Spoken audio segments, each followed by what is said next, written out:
RAB সমাজের ও শান্তিপ্রিয় নাগরিকের জন্য আতঙ্কের এক বিপজ্জনক প্রতিষ্ঠানে পরিণত হয়েছে। র‍্যাব কলঙ্কিত হওয়ার কারণে আমাদের দেশপ্রেমিক সশস্ত্র বাহিনীর সুনামও ক্ষুণ্ণ হওয়ার আশঙ্কা সৃষ্টি হয়েছে।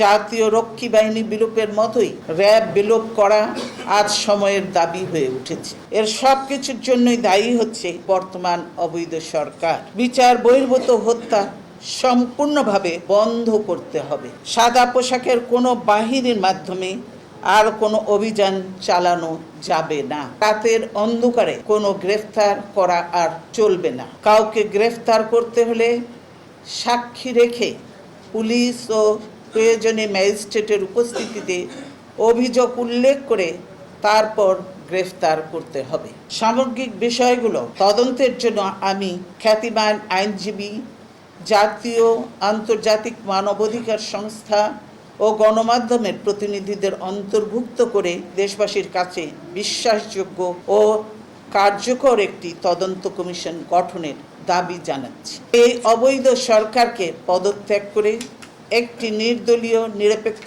ব্যবস্থার অধীনে সুষ্ঠু, অবাধ ও গ্রহণযোগ্য নির্বাচনের দাবি জানাচ্ছি।